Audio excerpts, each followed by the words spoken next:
होना प्रारंभ कर देना चाहिए।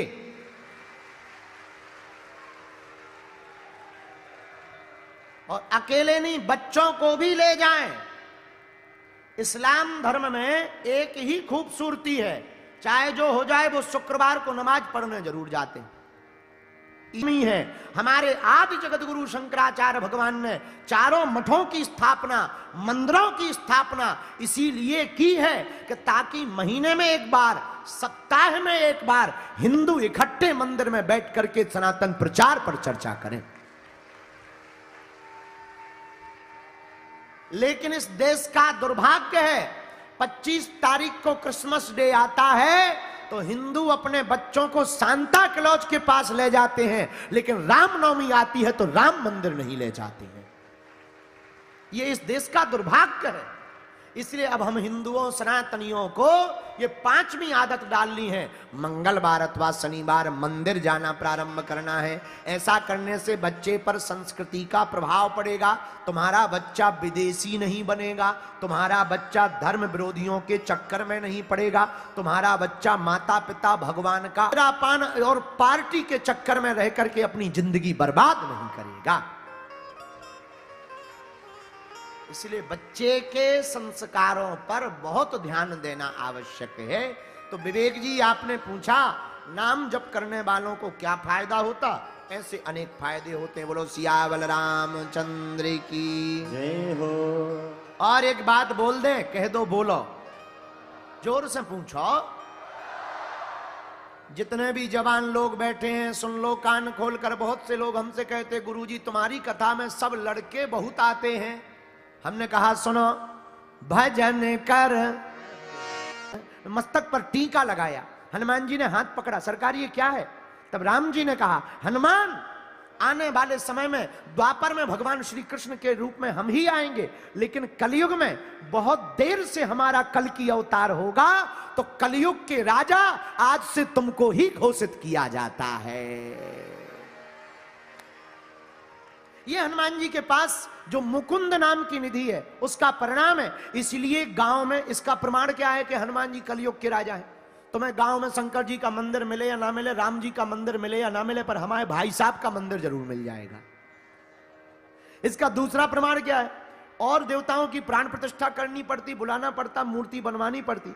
ये इतने सरल हैं क्योंकि राजा हैं, इतने सरल हैं कि हनुमान जी महाराज कहीं भी प्रकट हो जाते। कुछ नहीं, पत्थर में थोड़ा सा मुंह दिख रहा हो, सिंदूर लगा लो, लो बजरंग बली प्रकट हो। पेड़े की नोक होती, उसको क्या कहते हैं? नोक। पेड़े की नोक थोड़ी सी मुंह बनी हुई दिखाई देवे, उसमें सिंदूर पोत दो, भैया क्या है? हनुमान जी प्रकट हो गए। इतने सरल है हनुमान जी महाराज, इसलिए सर्वत्र हनुमान जी को पूजा जाता है, क्योंकि ये कलयुग के राजा हैं। लेकिन मुकुंद निधि कहती राज्य सुख मिलता, केवल राज सुख है नहीं हनुमान जी के पास, राज सुख देने की क्षमता भी वीर बजरंग बली के पास में है। अच्छा, किसी को राजा बनाया? हाँ बनाया। तुम्हारा मंत्र भी मुकुंद नाम की निधि जिसके पास होगी, चौथी निधि, वो स्वयं भी राजा बनेगा और दूसरों को भी राजा बनाने की क्षमता रखेगा। बोलो जय बजरंग बली। हनुमान जी स्वयं भी राजा हैं। कहां के? कलयुग के राजा। अच्छा ऐसे समझो, आप लोग कहोगे अगर कलयुग के राजा हनुमान जी हैं तो बाकी देवता सब हैं, कोई कम छोटा बड़ा नहीं है, सब बराबर है। लेकिन ऐसे समझो, मध्य प्रदेश का मुख्यमंत्री राजस्थान में आकर कोई आदेश लागू करे तो क्या लागू होगा? बोलो, नहीं होगा। मुख्यमंत्री तो कहलाएगा पर लागू नहीं होगा। प्रोटोकॉल मिलेगा पर आदेश लागू नहीं माना जाएगा। यहां तो राजस्थान के ही मुख्यमंत्री की चलेगी। वैसे ही धीमान, ये हनुमान जी के भाई हैं, लेकिन वो इतने प्रसिद्ध नहीं है जितने हनुमान जी हैं।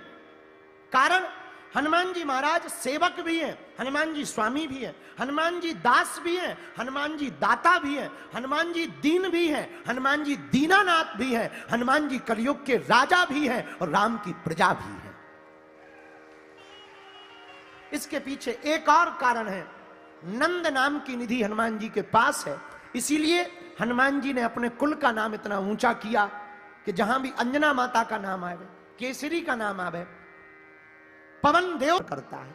लेकिन एक बात बहुत ध्यान रखना, जितने भी साधक बैठे हैं, हमारी बातों को सुनकर के तुम केवल सिद्धियों के चक्कर भर में मत पड़ना, उसके पीछे पुरुषार्थ भी बहुत जरूरी है। सिद्धियां हो और पुरुषार्थ ना हो तो सिद्धियां कोई काम नहीं करें। पुरुषार्थ भी आवश्यक। हनुमान जी के पास छठ भी नहीं थी, क्योंकि माता जानकी जी ने, जोर से बोलो। अच्छा, मकर निधि से क्या होता? जिसके पास मकर नाम की निधि होती है, उसके अस्त्र शस्त्र को कोई काट नहीं सकता, वो तिनका को तीर बना दे सकते। जिसके पास मकर नाम की निधि होती है, उसकी वाणी भी बाण बन जाती है। वाणी बीणा भी बनती है, वाणी बाण भी बनती है। इसलिए तो शास्त्र कहते हैं, शब्द सम्हारे बोलिए, शब्द के हाथ न पाओ, एक शब्द औषधि करे, एक शब्द करे घाव। हनुमान जी के पास मकर नाम की निधि है, परिणाम हनुमान जी का प्रत्येक अस्त्र शस्त्र कोई काट नहीं सकता, अस्त्रों से सुसज्जित रहते। हनुमान जी के पास अस्त्र कौन सा है? इसका भी उत्तर हनुमान चालीसा में बाबा ने दिया। हाथी वज्र अरु मतलब हनुमान जी की ध्वजा पहचान है। इसलिए भारत के हिंदुओं, उनका किनका, इस्लाम धर्म के लोगों का एक मकान होता है तो वो 4 हरे झंडे लगा देते हैं। लेकिन हिंदुओं के मकानों से आजकल ध्वजा गायब हो गए, इसलिए हिंदुओं के मकानों में भूत घुसने लगे। क्योंकि हमारे सनातन धर्म में ध्वजा केवल सनातन भगवान रंग केवल सनातन की पहचान नहीं है, ध्वज के ऊपर हनुमान जी का वास होता है।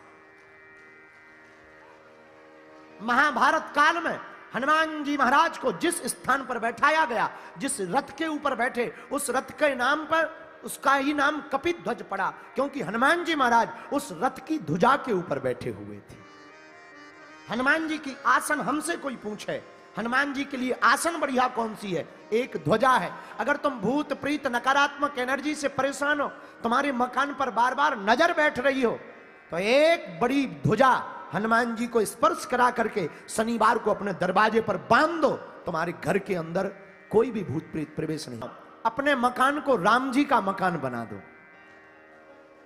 अपने मकान को तुम अपना मत मानो, अपने मकान को तुम राम जी का मकान बना दो। परिणाम क्या निकलेगा? हनुमान जी की एक आदत है, वो अगर कहीं दरवाजे पर खड़े होते हैं तो राम जी के दरवाजे पर खड़े होते हैं। जब तुम्हारा घर राम जी का हो जाएगा तो तुम्हारे रक्षक वीर बजरंग बली हो जाएंगे। ये हम नहीं कह रहे, बहुत